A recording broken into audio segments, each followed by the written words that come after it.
నాకు చాలా ఇష్టమైన జర్నలిస్ట్ ప్రశ్న రావణ్ అలియాస్ జోసెఫ్. తనను నిన్న ఏపీ పోలీసులు అరెస్ట్ చేసి పిఠాపురం పోలీస్ స్టేషన్లో పడేశారని విన్నా నాకు బాధ అనిపించింది. ఎందుకంటే నేను అమితంగా ప్రేమించే మా ప్రశ్న రావణ్ నన్ను ఎట్లా అరెస్ట్ చేస్తారా? ఈశ్వరుడు నోరిచ్చాడు కదా అని చెప్పి ఇష్టం వచ్చినట్టు వాగేయడమే. అసలు పవన్ కళ్యాణ్ గారు కొంచెం తెక్కెక్కువ. ఏ గన్నో తీసుకొచ్చి నడి రోడ్లో కాల్చిపాటు తప్పితే దిక్కు లేకుండా చేస్తావు. ఆయన పవన్ కళ్యాణ్ గారిని ఏ విధంగా ప్రేమిస్తాడో అంతకు మించి నేను ప్రశ్న రావణ్ని ప్రేమిస్తాను. ఆయన ఏం చేసిండంటే మొన్న ఏలూరులో దళితుల క్రైస్తవ సభ. ఇది ఎప్పుడు పెట్టారు? అవును, దళితులు ఏంది క్రైస్తవ, సరే ఏదో ఒకటి ఏడ్చిరు. దళితుల క్రైస్తవ సభకి వెళ్ళి చూసే ఉంటారు మీరందరూ, పొట్ట బట్ట వేసుకొని చాలా ట్రోల్స్ వచ్చినాయి. అరే 9 నెలల గర్భిణి లెక్క, ఇంకా కొంతమంది మేల్ ప్రెగ్నెంట్ అన్నారు. నాకైతే చాలా బాగా అనిపించింది రావణన్న తమ్ముడిగా. నవ్వు ఆపుకుంటున్నావు కదరా. సరే సబ్జెక్ట్లోకి వస్తే, ఆ రోజు పవన్ కళ్యాణ్ గారి గురించి, చంద్రబాబు గారి గురించి, రాధా మనోహర్ దాస్ గారి గురించి అన్న ఇష్టం వచ్చినట్టు మాట్లాడాడు. సో ఆ సబ్జెక్ట్ గురించే అన్న అభిమాని ఒకరు నాలాంటి వాళ్ళే అన్న పైన కాంప్లైంట్ ఇవ్వడం జరిగింది. అందుకే పోలీసులు మాదాపూర్ నుంచి అక్కడ పిఠాపురం తీసుకెళ్లి జైల్లో నూకడం జరిగింది. ఆ రోజు ఏం మాట్లాడిండు ఏలూరులో అంటే, చంద్రబాబు గారి గురించి కానీ లోకేష్ గారి గురించి వచ్చేసరికి కొంచెం న్యూట్రల్గా మాట్లాడతాడు. కానీ ఎప్పుడైతే పవన్ కళ్యాణ్ గారి గురించి మాట్లాడితే, అది కూడా పవన్ కళ్యాణ్ గారు సనాతని అని ఎప్పుడైతే అన్నాడో అప్పటి నుంచి మనోడు మా రామరన్న తన ఛానల్లో 10 వీడియోస్ చేస్తే 9 వీడియోస్లో దాదాపుగా అవసరమైతే 10 వీడియోస్లో పవన్ కళ్యాణ్ గారిది గుడివాలి. ఎందుకు ఈ మాట అంటున్నంటే, పవన్ కళ్యాణ్ గారి గురించి మాట్లాడుతూ పవన్ కళ్యాణ్ నోట్లో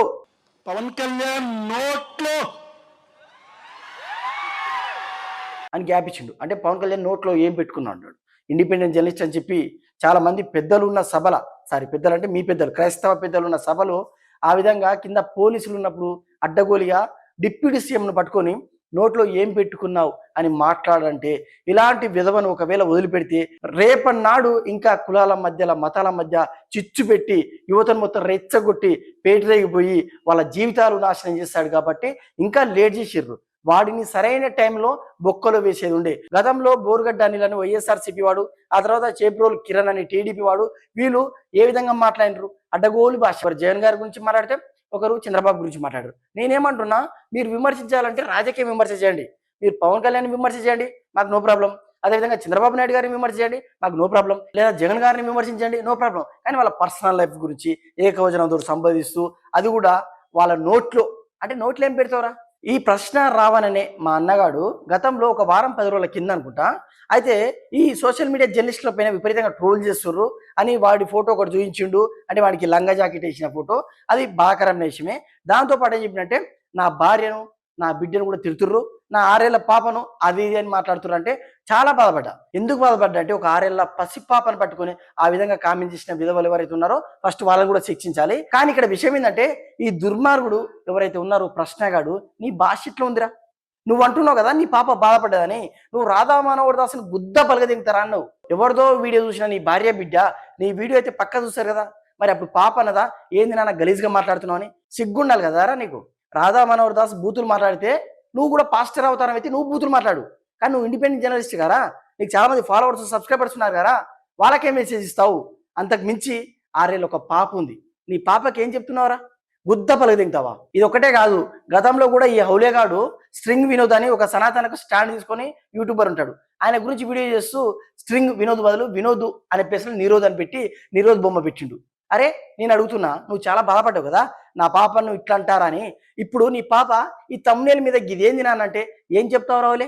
ఫస్ట్ నువ్వు బుద్ధిగా పత్తితులా ఉండి పక్కన వాళ్ళకి చెప్పురా. మళ్ళీ ప్రెస్ క్లబ్కి పోయి మా మీద ట్రోల్స్ జరుగుతున్నాయని సంసారిలాగా బాధపడతావు ఇంద్రా. మా తెలంగాణలో కూడా చాలా మంది జర్నలిస్ట్ ఉన్నారు, లెఫ్ట్ వింగ్ ఉన్నారు, రైట్ వింగ్ ఉన్నారు. ఫర్ ఎగ్జాంపుల్ తులసి చందు, ఆమె నీలైనే కదా, ఎప్పుడైనా బూతులు మాట్లాడిందా? రాజకీయంగా విమర్శిస్తుంది. అదేవిధంగా మన తొలి వెలుగు రఘు, అదేవిధంగా తీన్మార్ మల్లన్న, వాళ్ళు ఏ స్థాయి పేరు? రాష్ట్రంలో వాళ్ళు ప్రధాన, అంటే శాటిలైట్ మీడియా కంటే కూడా వాళ్ళనే జనాలు ఎక్కువ గుర్తుపడతారు. ఎప్పుడైనా మన తొలి వెలుగు రఘు నుండి ఒక్క బూతు మాట వచ్చిందారా?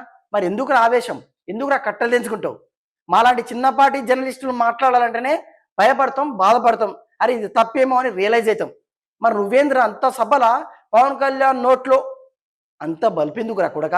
ఒక డిప్యూటీ సీఎంను పట్టుకొని నువ్వు ఈ విధంగా మాట్లాడితే అవునరా. ఇంకొక విషయం, 2029లో గుర్తుపెట్టుకుని అంటున్నావు, నువ్వు సొంత పార్టీ పెట్టలేగారా?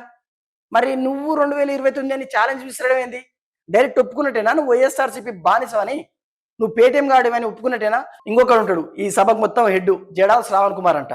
అయితే వాడి గురించి నాకు తెలియదు కానీ వాడు ఏదో డిప్యూటీ సీఎం అయితే రఘురామకృష్ణ నాలుక కోస్తా పవన్ కళ్యాణ్ గారు గిఫ్ట్ ఇస్తా అంటే వాడి కథ ఏందో అని చూసిన. వాడు లాస్ట్ టైం తాడికొండలా జేఎం భీమరాము సమ ఏదో పార్టీ నుంచి పోటీ చేసాడు. వానికి వచ్చిన ఓట్లు ఎన్ని అంటే 71. వాడు మొన్న సభలో చెప్తుండు 2029లో నేనే ఉప ముఖ్యమంత్రి అని. అరే వార్డు మెంబర్కి వస్తారా 71 ఓట్లు? అది కూడా గెలిచిన వార్డు మెంబర్ కాదు, ఓడిపోయిన వార్డు మెంబర్కి. నువ్వు ఎమ్మెల్యేగా కంటెస్ట్ చేస్తే రాని 71 ఓట్లకు నువ్వు ఉప ముఖ్యమంత్రి అవుతా అనేది ఇంకా ఆ గుడ్డి రావణ్ గారు సప్పట్ట కొట్టుడేంది, ఆ నైట్ టైంలో వాడు కళ్ళద్దాలు పెట్టుకొచ్చుకోవడేంది, చుట్టూ జనాలు లేకుండా బౌన్సరం పెట్టుకొచ్చుకోవడేంది, ఇష్టం వచ్చినట్టు సీఎంలను డిప్యూటీ సీఎం తిట్టడం ఏంది, మళ్ళా వాళ్ళని అరెస్ట్ చేస్తే ప్రశ్నించడానికి భయపడుతున్నారు, ప్రశ్న అంటే ఉచ్చబోసుకుంటున్నారు, ప్రశ్న అరెస్ట్ చేసినారు, ఇది అక్రమ అరెస్ట్. అరే ఎర్ర బుక్కును ఎర్రి బుక్ అంటారు, రాజ్యాంగాన్ని వెక్కిరిస్తారు. డిప్యూటీ సీఎం నోట్లేదో పెట్టుకున్నాం అంటారు, అయినా కూడా ఏమనొద్దు. మీ ఇష్టం వచ్చినట్టు మాట్లాడుకుంటా పోయి దేవి దేవతని తిడితే ఏమనద్దు. మీ ఇష్టం వచ్చినట్టు రాముని గురించి సీత గురించి తమ్ముళ్ళు పెడితే ఏమనద్దు. ఒకవేళ ఏమనంటే భయపడుతుర్రు, అక్రమ అరెస్ట్. అరే విధవల్లారా, నోరు మంచి అయితే ఊరు మంచిది అవుతుంది. నువ్వు పద్ధతిగా మాట్లాడు, నువ్వు విమర్శించు. పవన్ కళ్యాణ్ గారికి నేను బానిస్తాను కాదు, మీరు డెఫినెట్ గా విమర్శించండి, ఎందుకంటే ఆయన బాధ్యత వహించాలి. చంద్రబాబు గారిని విమర్శించండి, సేమ్ ఇక్కడ రేవంత్ రెడ్డి గారిని విమర్శించండి. కానీ పదజాలం ఏంద్రా, ఒక సీఎం ఒక డిప్యూటీ సీఎం సనాతన ధర్మానికి స్టాండ్ తీసుకున్న తర్వాత ఒక్కొక్కడికి బర్నింగ్ అయిపోతుంది, ఒక్కొక్క కొడుకు కాలుతుంది. కొంతమంది అక్రమ అరెస్ట్ అంటున్నారు, కానీ మీరు ఎవరైతే స్టాండ్ విత్ ప్రశ్న స్టాండ్ విత్ కేవీఆర్ అంటున్నారో నువ్వు నిజంగా నిఖర్సైన జర్నలిస్ట్ వారా కాదు. ఏదో ఒక పార్టీకి భజన చేయాలి, లేదా ఏదో ఒక మతానికి భజన చేయాలి. అట్ట కాకుండా నువ్వు ప్రజా సమస్యల గురించి ఫైట్ చేస్తే నువ్వు అడుక్కోవాల్సిన అవసరం లేదు.